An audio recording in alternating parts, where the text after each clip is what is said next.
Hello everyone, and welcome to the Drydock episode 371. If all goes well, at the time that this is being released, I should still be in Japan and hopefully still alive, and hopefully didn't crash and burn horribly while flying over the Arctic to get there.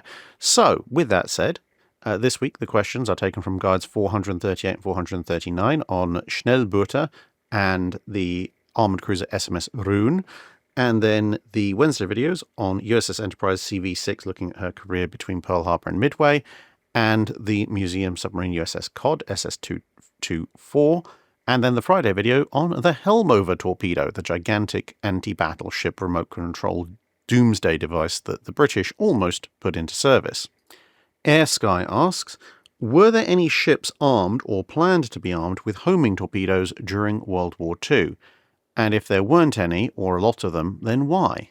So in some ways this is a similar answer to one from a Drydock last month, but essentially, as far as I'm aware, there were not any ships, as in surface ships, armed with acoustic homing torpedoes during the Second World War. And that was for a couple of fairly good reasons. Because you might think, oh, hang on, well, an acoustic homing torpedo would make a perfect weapon for a escort, like a destroyer escort, corvette, or a frigate against a submarine. But the problems involved with that were that the hydrophone arrays for the acoustic homing are a little bit delicate. Now, if you're launching them from a sub, you flood the torpedo tube and then you launch it. So there's a bit of a kick getting them out, but it is somewhat minimized. With an aircraft, yes, you're dropping them into the ocean, but you can do things like parachutes, and also you're releasing the torpedo, it hits the ocean, that's it. Whereas the surface launch of a torpedo is actually probably the most stressful because you are hitting the water, much like you would with an airdrop, but you're also being kicked out of the torpedo launcher by usually some kind of fairly powerful charge. So you have two fairly significant events, an acceleration and a deceleration event in close proximity. So, but that's more of a minor issue comparatively.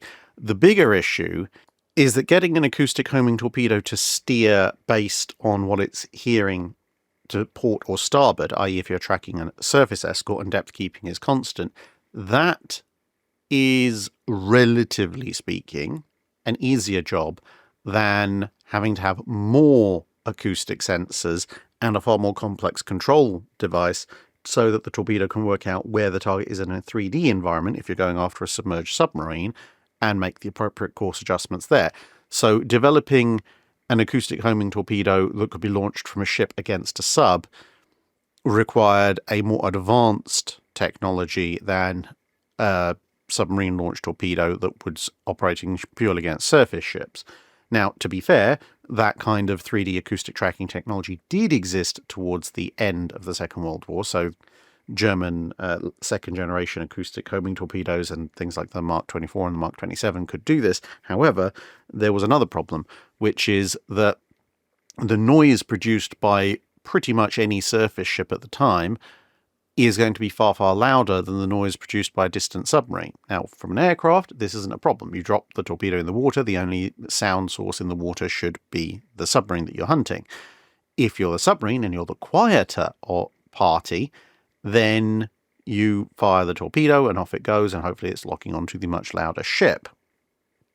If you're the ship, however, and you launch the torpedo and its technology survives the impact with the water and all that, then you have the problem of you now have an acoustic homing torpedo very close to your very loud machinery and quite some distance potentially from a relatively quiet submarine.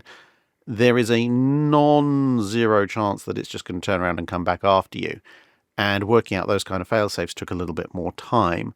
And so while you do see air-launched acoustic homing torpedoes and sub-launched acoustic homing torpedoes developed during the Second World War, depending on which navy you're looking at, in terms of ship-launched acoustic homing anti-submarine torpedoes, while some of them are in development at the end of the Second World War, they don't actually start entering service until the end of the 1940s.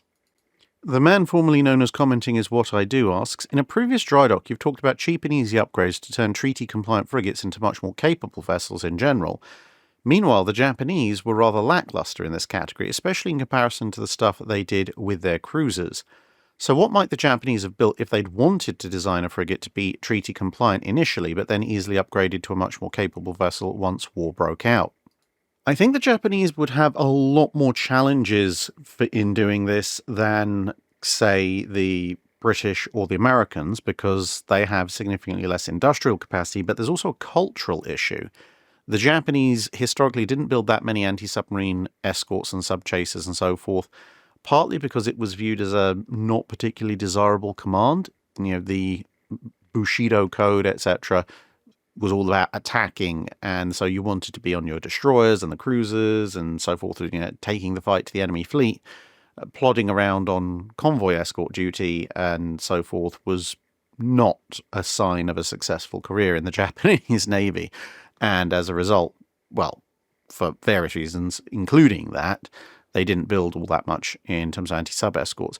And whereas other nations that would have limited shipbuilding economies, like, say, the Italians or the Germans, might look to, partially strengthen their destroyer fleets by such a interchangeable design, they don't have the cultural hang-ups the Japanese do about the type in the first place. So, with that caveat of the Japanese of the big five navies of World War II are probably the least likely to try and pull this off, the flip side is that they also have a tactical problem with this idea, because the Japanese forces, at least in terms of cruisers, destroyers, and carriers, and to a certain extent battleships, since they tend to leave the Fusos and the Iseis behind, are on average the fastest of the three big fleets. They really emphasize speed, especially if you've got the Congos as your only capital ships. So if you've got Congos, cruisers, carriers, and destroyers, that's a fleet that's capable of wholesale moving above 30 knots. And even if you loop the Yamatos into that, you're still talking 27, 28 knots, and the Nagatos aren't too far behind. Whereas until you get the introduction of the fast battleships in a big way in the Allied navies, then unless you're talking about a British force using Hood, Renown, and Repulse, everyone else is going to be limited to significantly less than that. And for interchangeable frigate design, where you could swap out stuff to make it into a fleet destroyer, you are still going to have certain limits, and you can bridge those limits to a certain degree if you're talking about a ship that maybe needs to move from 20 knots to 26 to 28 knots, maybe 30 at a push. But for a Japanese vessel, they would want it to be able to move at 33 to 35 knots from a treaty-mandated 20-knot limit in the first place, which is a much, much bigger ask. And I don't think it would be really economically possible. What the Japanese did do later on was they made these Tachibana-style destroyers and another class similar, which you can see here, which were really small, essentially, frigates by most standards. And pre-war, a lot of their sub-chasers and hunters tended to be older, smaller destroyers from the World War I period that they just kind of downgraded. So I think for the Japanese, although it would go very, very, very against the grain of their military culture of the time, if they wanted to do a kind of sloop-type vessel that could be then upgraded to a more capable small destroyer - convoy escort, I think they would have to do things slightly differently to everyone else in terms of their military situation, but as I said, it will go very much against their cultural situation. And in their case, what I would probably do is essentially design, kind of like the Tachibanas, a small destroyer with a limited gun armament and an emphasis towards anti-submarine activity.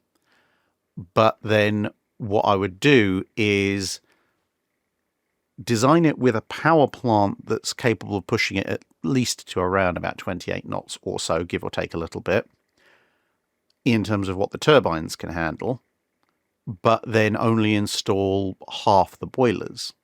Leave the space for the other half of the boilers, so you only have boilers that will push up to 20 knots, and then when somebody questions, oh, hang on a minute, well, what's this big empty space in, forward of your existing boiler room, then I would fill that with stores and supplies, maybe a bit of fuel as well, and argue that I'm creating a slow speed but very long range anti-submarine escort vessel for use perhaps supporting my very long-range submarines at their long-distance bases, or for convoy work, and so on and so forth. And that would be a relatively plausible argument, at least if no one looks at it too closely. And then when war comes, rather than swapping stuff out, it would just be a case of open up some plates in the upper deck and drop in the extra set of boilers, and suddenly you have pretty much exactly the same ship, except now it's going a lot quicker. And in the area where you've lifted the plates up, that could also be the area where you drop in a torpedo launcher or two, since obviously sloops aren't supposed to have those. Cap 198462 asks, I once read or heard about, I don't recall which now, a Schnellboot, thank you for pointing that out, Schnellboot singular, Schnellbooter plural, type that could partially submerge to reduce visibility. I've not found any further evidence of this ability despite many attempts to find it. Was the source incorrect? It would depend on if your source said the Germans had such a craft or if they designed such a craft. If they say they had such a craft, as in it was in active service in numbers, no, then it wouldn't be correct. But if they said the Germans designed such a craft, then yes, it would be correct. You may recall, actually, given the interval between this question being asked and when this Drydock's being released, in that interval there was, of course, the release of the Weird and Wonderful Weapons of the Kriegsmarine video. So if you saw that, you may be familiar with this thing. This is the VS5 design, or more accurately, one of several designs that got the moniker VS5. And as you can see, this is essentially a Schnellboot, which has been slightly revised to have a periscope and a snorkel, and yes, also hydroplanes, so it can submerge near enough completely, actually, and wait for its prey before accelerating up to full speed coming out of the water on hydrofoils. And this is kind of the immediate predecessor to the even funnier flying U-boat, which is essentially a small U-boat with hydrofoils that's supposed to do pretty much a similar thing. So the Germans were definitely thinking about the idea, but they don't appear to have actually carried it through in any meaningful way. BK Zhong asks, which individual class of warship do you think is the most overblown in terms of strategic value or general utility?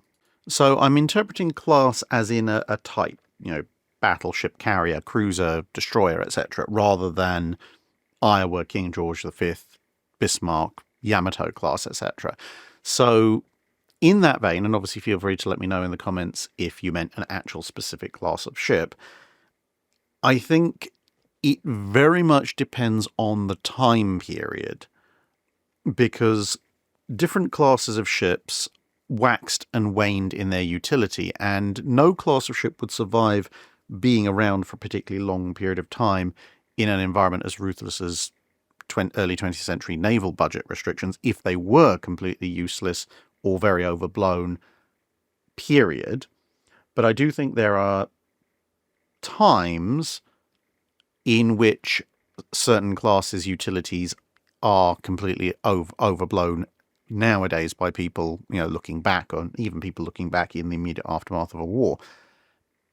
And I think in World War I and World War II, the victims of these things are actually most likely the classes that people really point to in those wars, so that being the submarine in World War I and the aircraft carrier in World War II.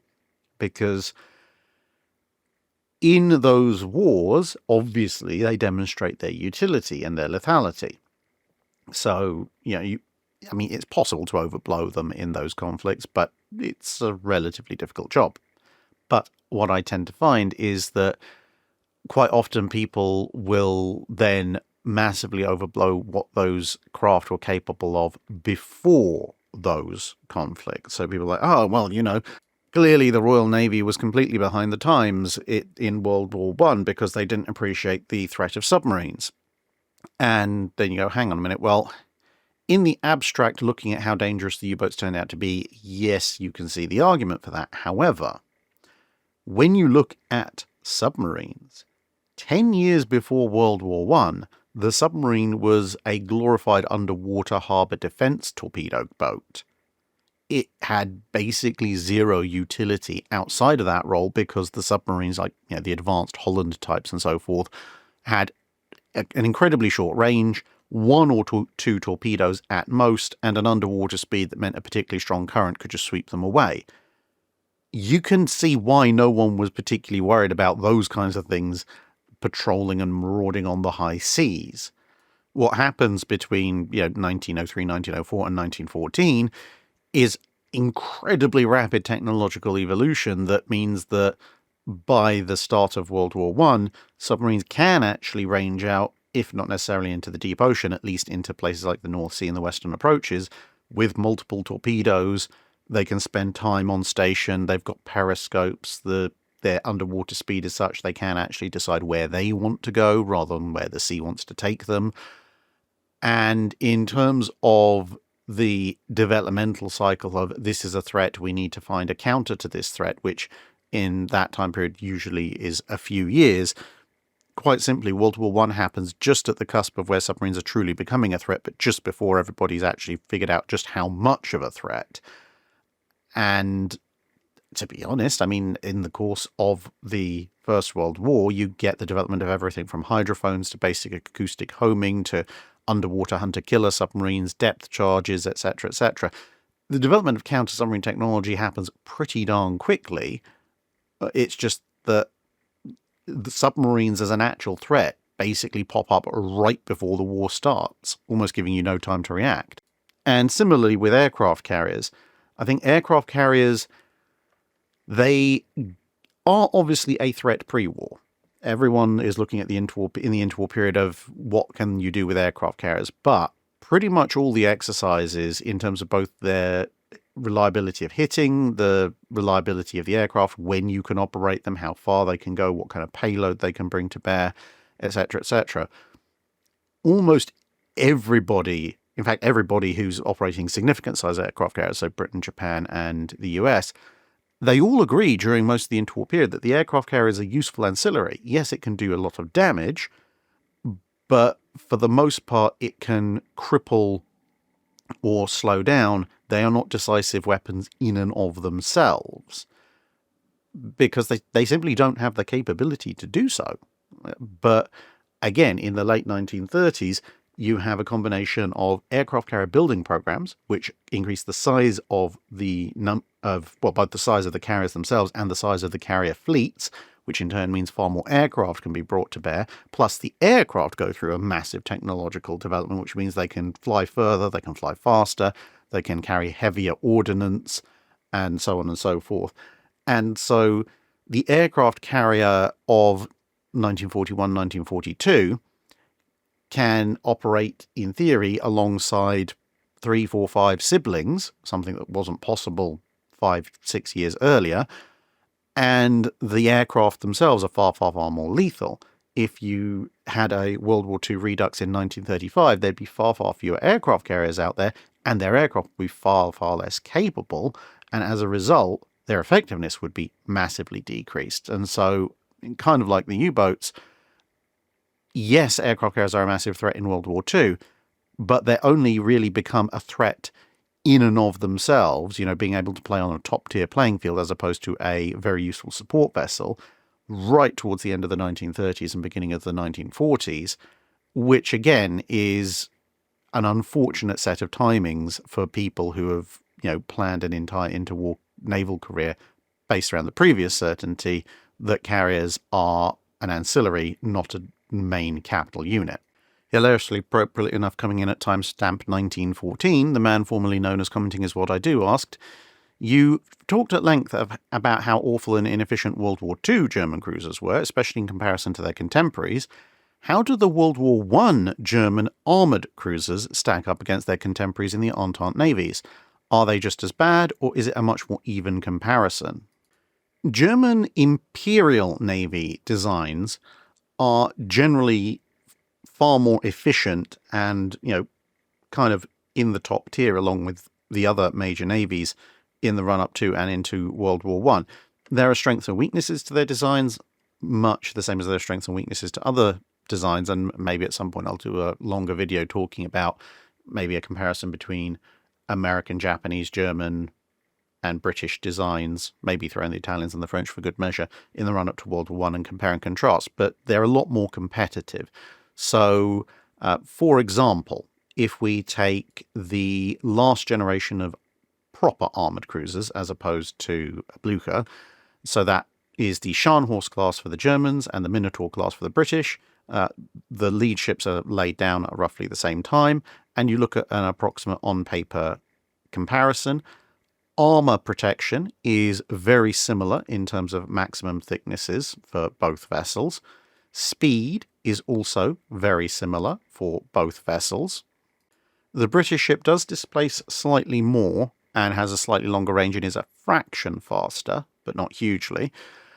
And then when the main difference is when you look at armament, because the Germans have gone for something approximating a more unified armament. They have 8.3-inch guns, although some of those are casement mounted and not capable of ranging out as far as the turret mounted guns. But, you know, it's still actually, all things considered, a broadside of 6 main battery guns, which is not a bad shout for an armoured cruiser design. And then you have, you know, your secondary and tertiary batteries. Whereas the Minotaur goes for a slightly different approach. They have 4 somewhat heavier 9.2-inch guns in twin turrets, so like the Scharnhorst twin turrets fore and aft, but then they have 10 single 7.5-inch guns, which gives them a 5 7.5-inch gun secondary broadside, whereas the Germans have 6 5.9-inch guns. So they have 1 more, but it's a smaller gun, but then they have 2 more guns on the main broadside. So the British and the Germans have slightly different doctrines there. The British have individually heavier guns.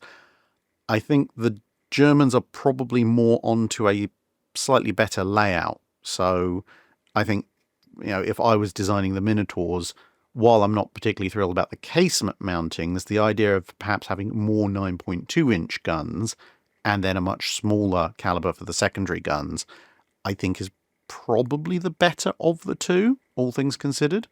The British guns will hurt more, but, you know, take it as you will.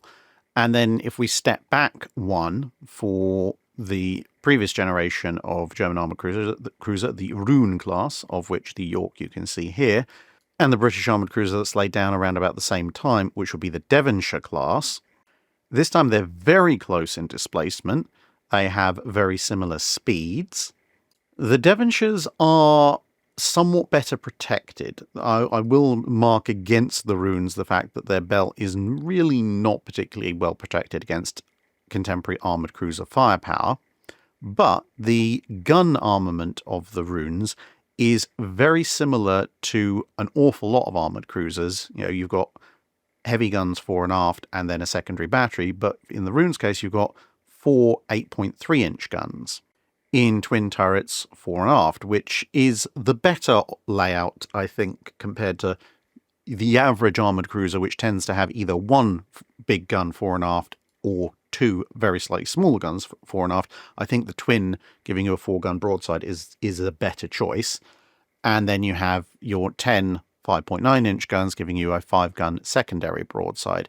Now, compared to that, the Devonshires go with a slightly, to be fair, atypical layout. They have single 7.5-inch guns in an almost French style, 1 fore, 1 aft, 1 on each wing. So although they have the same number of heavy guns, the 7.5 obviously being slightly smaller than the 8.3, they only have a 3-gun broadside, but they can bring 3 guns to bear on any angle. So the Runes, I would say, have a slight advantage in that department. And then there's Devonshire's secondary battery, 6-inch guns. Obviously, the Germans are going to have 2 more on each broadside. So I think in terms of armament choice, the Runes have the advantage over the Devonshires, but the Devonshires are better protected.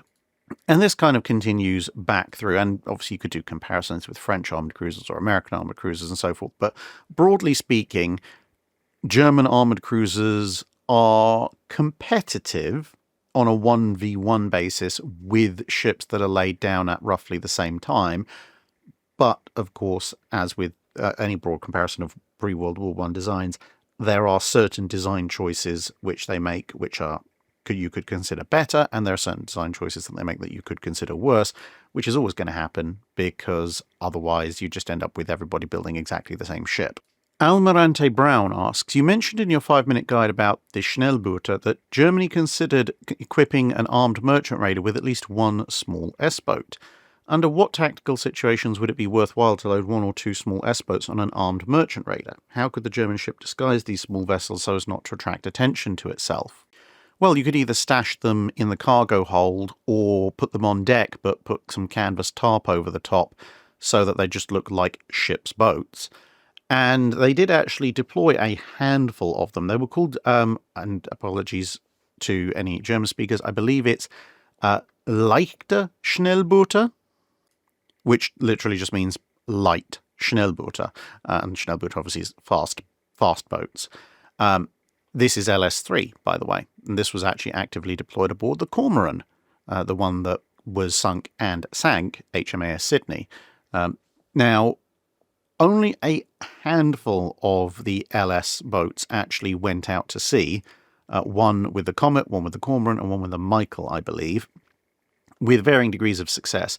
The idea was, obviously, they could be loaded with torpedoes, and later they were also adapted to lay mines. So they had a twofold purpose. One was that they could, with the secondary purpose, to lay smaller numbers of mines off of enemy harbours, which could then disrupt shipping, well disproportionate to their size. The secondary, well, the primary role, actually, was with the torpedoes, they could make quick darting attacks on enemy shipping. So they could very quickly overhaul an enemy ship that perhaps the Hilfskreuzer itself wasn't fast enough to catch or catch rapidly. And if they encountered enemy armed merchant cruisers and the like, then obviously that would give an additional attack profile for the Hilfskreuzer, giving it a better chance in battle. And a tertiary role was also that if the Hilfskreuzer was being chased by a enemy cruiser or some other kind of large enemy warship that was definitely going to outgun it and could outrun it, then in theory, albeit it would be a little bit of a one-way mission, these small torpedo craft might be able to either damage or at least force the enemy craft to break off, which might give the Hilfskreuzer a better chance of either escaping or at least putting up a bit more of a fight. But the deployment, as I say, of the LS boats wasn't particularly widespread, and more of them actually ended up being used as small fast attack craft in the same way that their larger cousins were, rather than being deployed on ships. Enterprise 6126 asks, how far was USS Enterprise CV-6 from being preserved? It's a very complicated question, and there are as many answers as there are people that you might ask about it, because, well, there is a huge amount of complexity to the issue. Something which I'll cover when I get to the end of the mini-series that I'm doing on Enterprise, actually. But my read on it, and as I say, even amongst naval historians, I think almost every naval historian has their own slightly different opinion. My read on it is that there were some issues with the damage and the maintenance requirements that as a result of the damage that she'd suffered during the war. But I think sometimes those get a little bit overblown. Yes, she was a bit worn out, but ultimately she's becoming a museum ship. The fact that her machinery is worn out really doesn't matter. She's not supposed to move again, at least under her own power, once she becomes a museum ship. Some other areas perhaps would be a bit worn, but that's what maintenance is for. The two single largest issues with preserving Enterprise, outside of the fact that the preservation efforts ended up happening relatively soon after the war, whereas a lot of the other ships that were preserved from the World War II period were preserved much, much later, once people had a bit more appreciation for the history behind them. But that aside, the two biggest obstacles, as far as I've been able to determine in my research, is that, one, there were quite a lot of different attempts to save Enterprise, but they happened a little bit sporadically and a little bit spread out, and they didn't coordinate with each other. Because when you look at the amount of funding the Navy would inevitably demand, $2 million, for the final effort to preserve her, when you look at how much was raised by each of those individual efforts over the time that Enterprise was in the reserve fleet, they actually, plus the last effort, raised more than enough money. But because it was all individual efforts and they didn't roll one into the other, they ended up individually all coming up short. So that's one thing. It's kind of too much diffuse effort, not enough concentrated effort. And the final bid, which was also the one that Halsey championed, I think in some ways they got a little bit shortchanged, because I think they probably could have raised the money, but the Navy only gave them 6 months to do so. Now, okay, yeah, these days raising $2 million in 6 months for something as popular as a historic warship might very well be doable, but $2 million back in those days was a lot more money.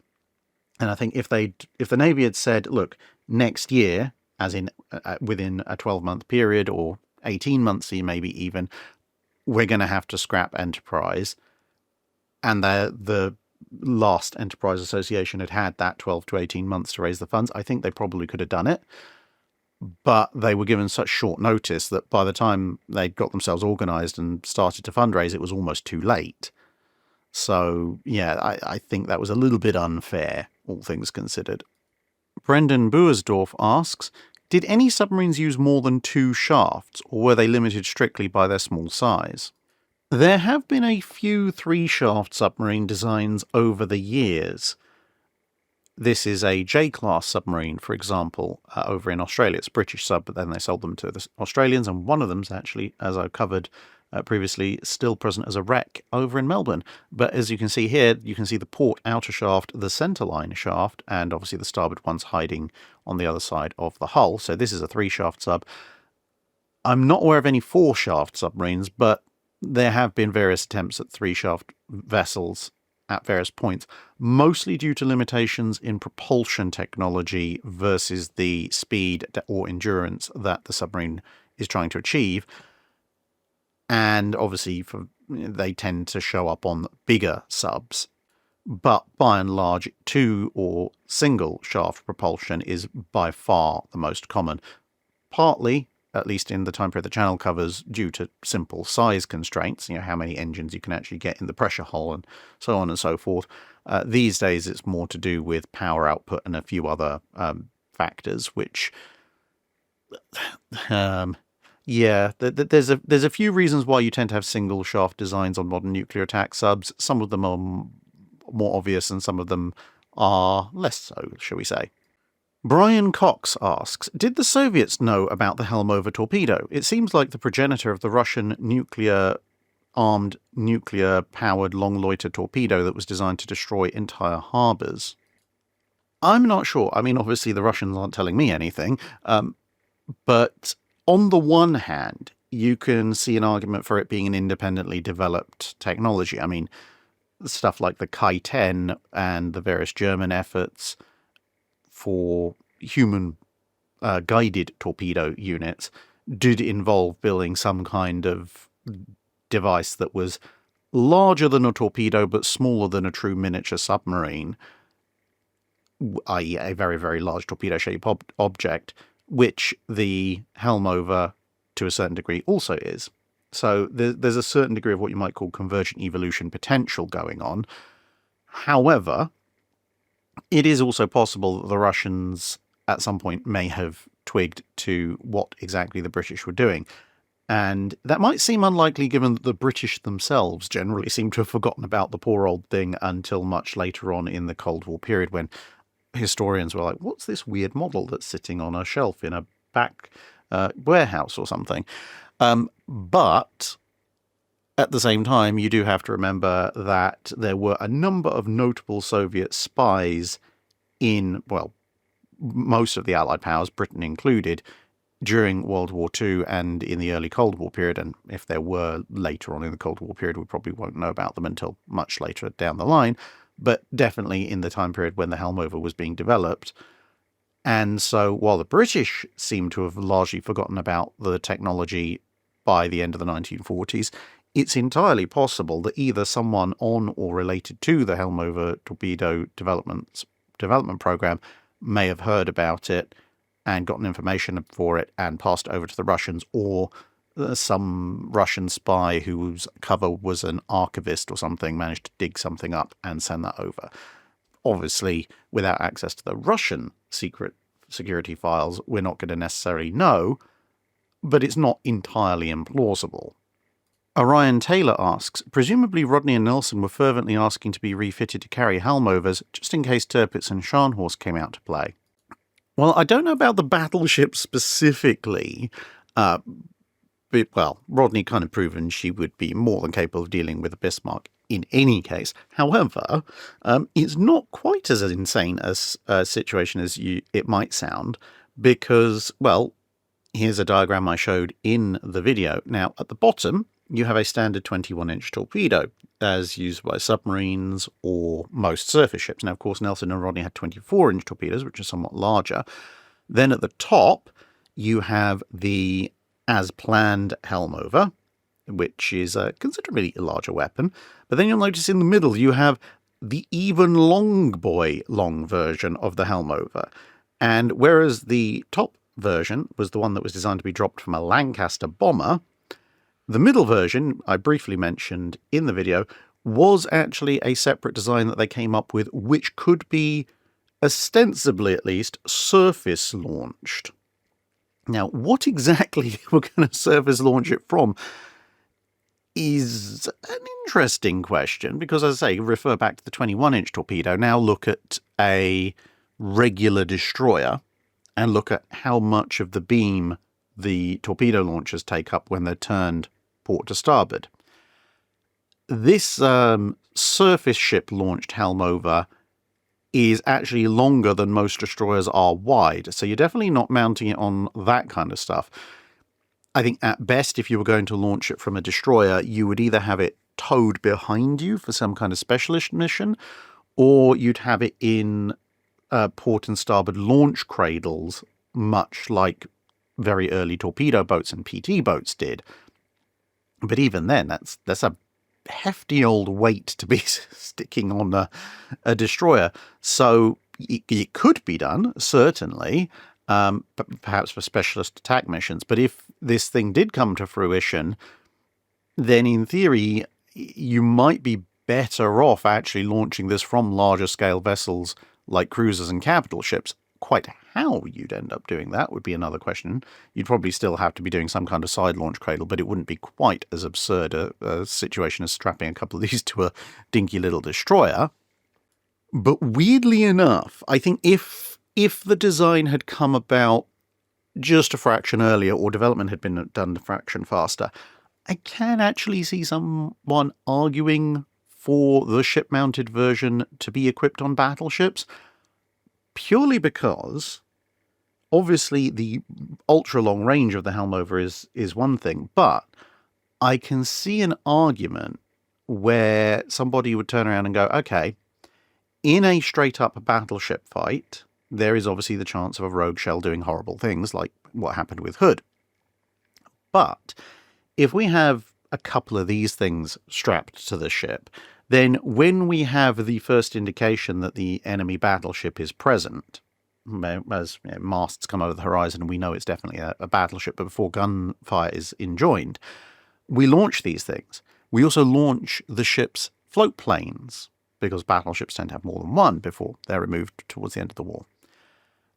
And if you set up those float planes or seaplanes, bear in mind they do have multiple people on board, so you could have a director, the observer essentially doing the directing job, then the battleship gets rid of these big explosive devices up on deck, the float planes start guiding them, and the battleship can just go off and do its regular gunnery thing against the enemy battleship. But all the time it's doing that gunnery, the float planes, which are circling overhead, which the target ship is probably going to think, oh no, they're just scout aircraft reporting the fall of shot. In fact, they're guiding in a couple of these gargantuan ship killers, and of course, they're guided. So they're very likely to at least get a hit, and as I pointed out, they actually do have a come back and get you again function, in theory. And you can just imagine, a battle between a British capital ship and either Tirpitz or one of the Littorios or something like that, assuming a slightly different development cycle for the Helmover, as I said, where both ships are happily blazing away, and then out of nowhere, this massive torpedo comes and just blows either a massive hole in the side of the enemy capital ship or just clean blows it in half. And there's precious little they can do about it because it's faster than they are.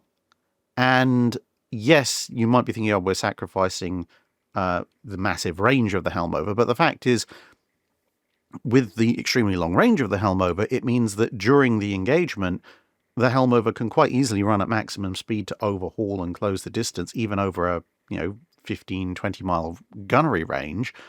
And in the event of a miss, or the event that the enemy battleship evades, it can just keep coming back again and again and again and again and again and again and again until either someone on the battleships gets very lucky with a shell hit or it strikes its target. Brian Stevens asks, in last month's question, you listed the mannequin wonderful Cochrane as one of your favourite ship commanders. Listening to your answer about what movies you would like to direct, what are your thoughts on Cochrane on film? Clearly, one could do a series of movies based on the man, and if you were doing such, where would you start? I think Cochrane's life has enough in it that you'd probably actually be better off doing it as a series on regular TV, if you like. So I think, broadly speaking, you could, if you wanted to do it in any kind of film media, you could divide up his story into 4, maybe 5 sections, depending on what you did with, if you like, season 4 or movie 4. The reason I say it would probably do better as series, and I'm talking about today's series, where you're talking about 6 to 8 episodes, i.e. what we, as the sane adults in the room, would probably consider to be a mini-series, but nonetheless. Bring back the old 20 to 24 episode series, by the way. Anyway, now, my hesitation is with movies, even dividing things up into roughly sensible segments, there's so much going on, you'd massively compress things to the point you'd lose an awful lot of detail. But whether this be in a series of movies or a series of mini-series, what I would do with Cochrane is start out with a sort of if this was a mini-series, it would be episode 1. If this was a movie, this would be kind of the opening prologue, showing him growing up with a certain amount of privilege. Then the family loses all the money and he enlists in the Royal Navy. And along the way, you'd be making various inferences to the Navy, including the whole thing about him being signed on to various Royal Navy ships when he couldn't even walk, for the ostensible practice of getting sea service time under his belt, which increases his seniority. So the majority of, if you like, Section 1, let's call it, is going to cover his initial service in the Royal Navy, up to and including his command of HMS Speedy, which is going to sort of the centerpiece would therefore be the battle with the Spanish frigate El Gamo. And you kind of wind that section down as he leaves Speedy for further adventures. Then in Section 2, if you're doing this as a film, you'd probably have his time aboard HMS Arab as, again, your kind of prologue. Otherwise, Episode 1, maybe Episode 1 and 2 in a miniseries.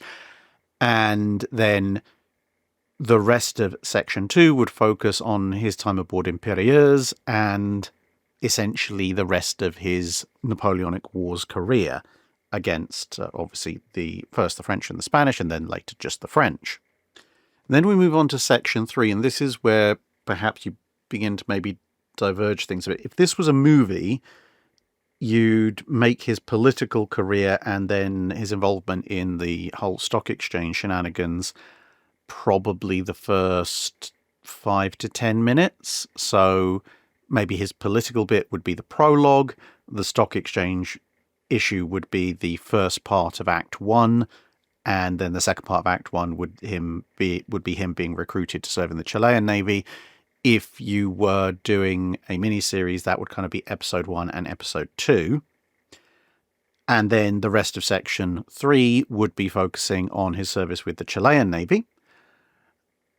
Then if you were doing a miniseries, you might introduce his service into the Brazilian Navy at the end of Series 3. If it was a movie, I don't think there'd be time. And then you move into 4. So 4 would be his service with the Brazilian and Greek navies and his return to Royal Navy service. Now, if I was doing it as a mini-series, then we've introduced him moving over to the Brazilian Navy at the end of Series 3, and then Series 4 would be mostly concerned with his service in the Brazilian Navy, capping off with his service in the Greek Navy, and then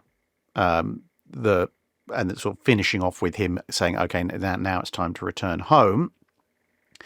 Whereas if it was a movie, then you're starting off with his introduction of service in the Brazilian Navy, and I'd probably cover just that, because there are some fairly major events associated with the Greek naval service. So then, movie-wise, the 5th movie would be his service with the Greek Navy, and then his return to the Royal Navy, and basically the end of his career and the wrapping up his life.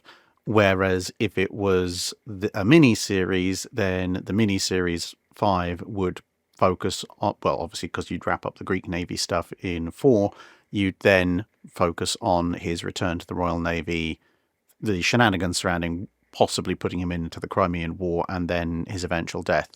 And that would be it. So, yeah, 5 parts. F-19A Ghost Rider asks, the angled flight deck was a vital innovation for aircraft carriers to effectively operate jet aircraft.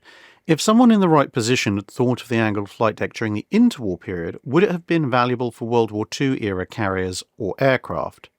Not anywhere near as much as it was of help to jet aircraft, because you've got to remember one of the things with the angled flight deck, one of its main things, is that it allows for much safer landing practices by jet aircraft, because obviously additional weight, additional speed, and the fact they have to hit the deck with their engines running at full throttle just in case they miss the arrestor cables.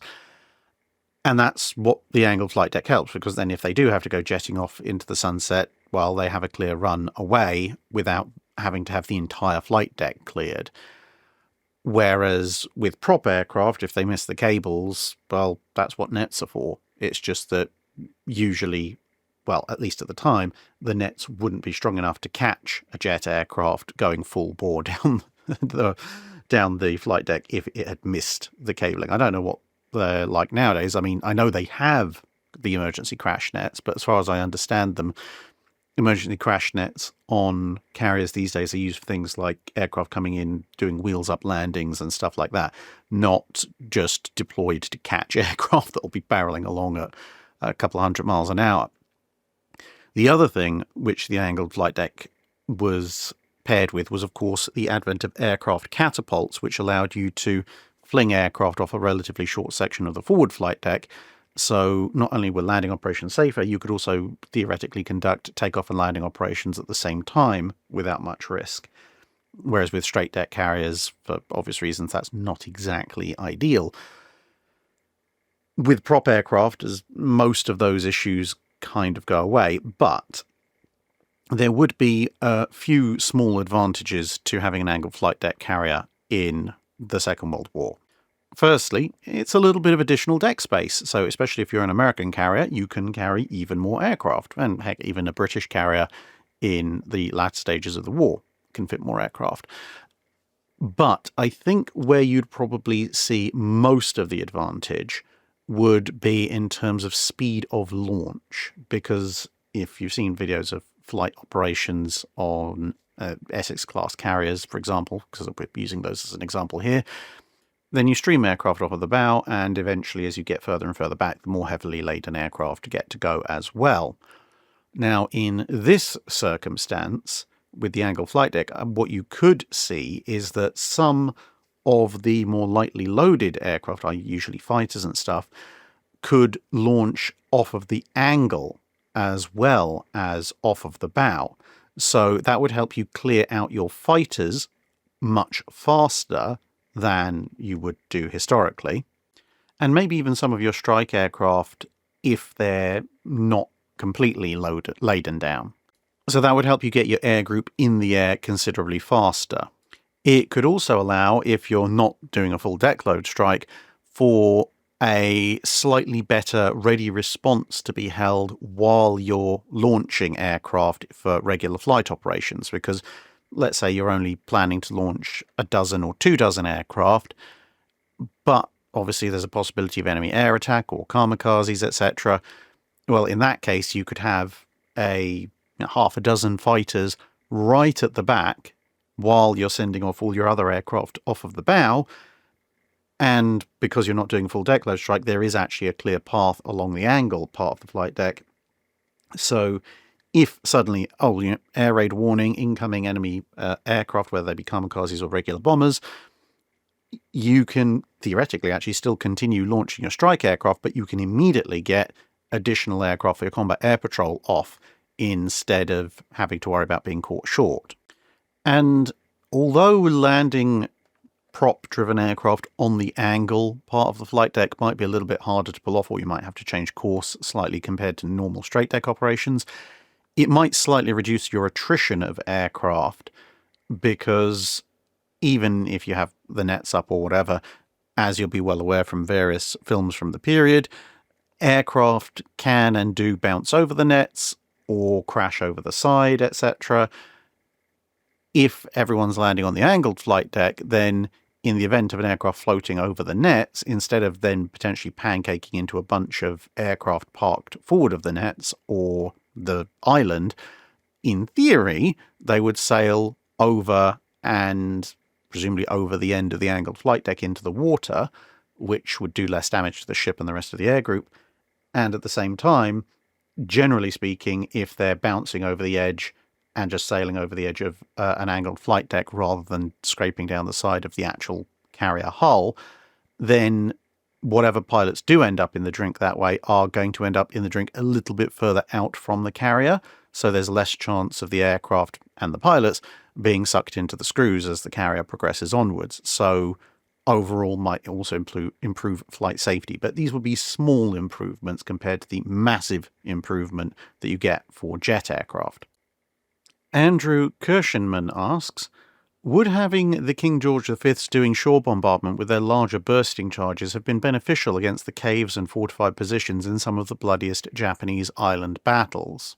I'm actually going to go with no in this case, because the vast majority of shells fired in shore bombardments by battleships in the Pacific campaign were high explosive, or high capacity in US parlance, shells. And in that respect, weirdly enough, US high-capacity shells, even for 14-inch guns, actually have slightly larger amounts of explosive aboard than the King George V's high-explosive shells. Where the King George V's obviously have more explosive is in the bursting charges for their 14-inch armor-piercing shells. They've got more explosive on board than the US 14-inch shells, more explosive on board than the Colorado 16-inch shells, and while the 16-inch AP shells found on the fast battleships are roughly similar to the amount of explosive charge on a King George V's 14-inch guns. Of course, the US fast battleships don't do all that much shore bombardment. It's mostly the older ships, so looking at the older ships in particular. But if you're not firing the armor-piercing shells, then the fact that the King George V's have more explosive on them doesn't really matter because, well, no one's getting hit by them.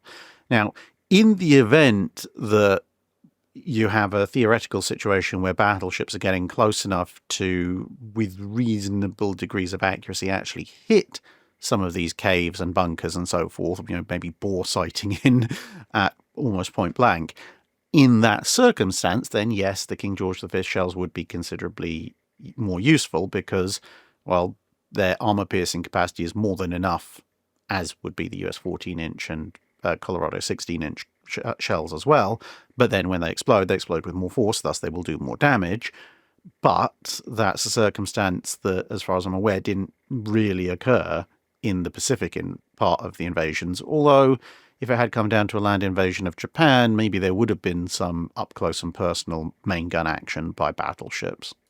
Texas and LaShock asks, back when Ryan found all those documents on New Jersey's reactivation, the one where there's the suggestion to install an AEGIS system was met with an emphatic no, and then onto the diagrams of the proposed battle carrier conversion, I started wondering, why did that proposal get enough serious consideration that they were drawing up technical diagrams complete with marking out where they were going to park the planes, but the Aegis installation was rejected out? I think it's to do with need versus cost. So when it comes to the Aegis idea for an Iowa, although it is very attractive on paper, the simple fact of the matter is that to convert an Iowa to an Aegis ship in reality, once you get down to the very technical details, would pose all sorts of interesting problems, because the blast effects of the main battery would be such that as long as the main battery was still in place and in commission, you'd actually be very limited as to where you could put VLS cells. And there's potentially also concerns about blast effects, both from the main battery and potentially even from any surviving secondary battery guns on the radar, especially if using a big flat panel. And that means that either you go through a lot of expense for a relatively limited Aegis potential, or you end up stripping out the main battery and the secondary battery in order to have basically a big hull to stick lots of missiles in. But then at that point, you're using a relatively old hull with a bunch of heavy armor that it's got to be hauling around. You've taken away its main original reason for existing, and the amount of cost that would be involved in completely stripping down an Iowa like that and then building it back up as a big Aegis platform, well, you might as well just build a big Aegis platform of a similar size. It would be more efficient because it would be purpose designed, and it would probably cost more and take less time. And on top of all of that, of course, at the time that the Aegis conversion is being looked at, the US Navy is in the middle of ordering a whole bunch of Aegis ships. So you're talking about getting a somewhat theoretically more capable than average platform in exchange for an awful lot of money, while potentially also negating every other possible use for that hull. So it's relatively easy to see why that design would be just nixed pretty quickly. Conversely, the sea control element, the idea of having some form of aviation capability plus other capability that doesn't involve deploying a full-fledged carrier but can be done at a reasonable speed, that's something that at the time that these proposals were drawn up, the US Navy had been poring over for a solution for the better part of a decade to a decade and a half. The sea control ship scenario in the 70s was all part of this. And so, as compared to Aegis, which is incredibly expensive and doesn't really fill a niche that the US Navy isn't going to have already in a few years, the idea for a sea control aviation battle carrier Iowa technically does appear to tick a box that the Navy has been struggling to fill for quite some time, isn't going to be as expensive as a full-scale Aegis conversion would be, and, unlike the Aegis conversion, which would leave you with basically big AAW platform, the various battle carrier forms appear, at least on paper, to offer you a whole slew of potential roles, because you've still got shore bombardment with your forward guns, you've still got some of the secondary battery, you've got the aviation capability, and in some of the later evolved variations, there is even a missile battery built in aft as well. So you've got a lot more flexibility, which makes it theoretically a bit more attractive, which makes it easier to argue that the design should be taken forward. Lieutenant William Bush asks, do the papers of Jackie Fisher discuss his view on the justification and expected employment of his battlecruisers, or Dreadnought armoured cruisers? For example, they proved excellent at destroying the existing armoured cruisers, but Germany had only a handful of such ships. France had far more, so which country was the prospective objective? Yes, Fisher's papers do provide a fair bit of insight into why he thought battlecruisers were a good idea, both Memories and Records, those two different books by him. Now, of course, both Fisher's idea of what you would use such a ship for change, and the circumstances surrounding the whole thing also change. So you've got two different variables running there. So as you go through, you will find at different points different justifications for different variations on the battlecruiser concept. So, for example, like you mentioned with armoured cruisers, at the time that Fisher originates the idea that will eventually become the battlecruiser, France is still seen as by far the more likely enemy. And as you said, there's more armoured cruisers in the Marine Nationale than there are in the High Seas Fleet, or the Kaiserliche Marine. Now, fast forward, and if you're then looking at the early to mid-1900s, now Germany is seen as more of a threat, and, well, now the justification switches to countering the German fleet. And, of course, the German fleet was in the middle of a build-up, so potentially they would be projected to build more armoured cruisers. But ultimately, the core of Fisher's idea for the Dreadnought armoured cruiser, before you end up with a battlecruiser race, which does change things rather dramatically, is twofold. Firstly, there is the cruiser killing role. Now, yes, this is primarily directed at any enemy armoured cruisers, but the battlecruisers are supposed to hunt down pretty much any cruisers that the enemy might have overseas. The armoured cruisers are just the most obvious ones, but protected and unprotected cruisers are also on the menu. Now, that might seem a little bit of overkill, but one, Fisher wasn't exactly opposed to overkill, and two, you've got to remember what the main objective of Fisher's Dreadnought armoured cruisers were. They weren't supposed to be battle line units. Now, we will come to what he thought they could do in the battle line in a minute, but their primary role was to essentially be one-stop killing machines to wipe the seas clean of all enemy cruisers, whether they be unprotected, protected, or armoured.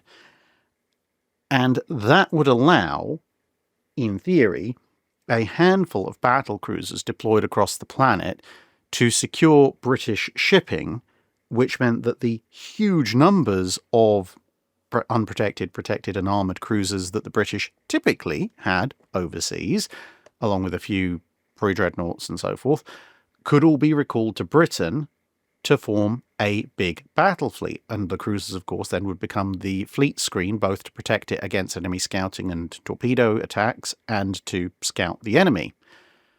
And Fisher appreciated that in those circumstances, with a huge battle fleet, what you needed for your scout and fleet screen was numbers, not necessarily power. Because you could have, every battle cruiser ever built by Britain and put them as the fleet screen for the Grand Fleet, and you'd be leaving dozens and dozens of miles in the perimeter around the Grand Fleet exposed, because you simply can't cover that much distance with battle cruisers if they're operating in any kind of formation. So, primary goal, kill all enemy cruisers, which, not only does it free up British cruisers to be the screen of the Grand Fleet, it also deprives the enemy of having those same ships for their fleet screen.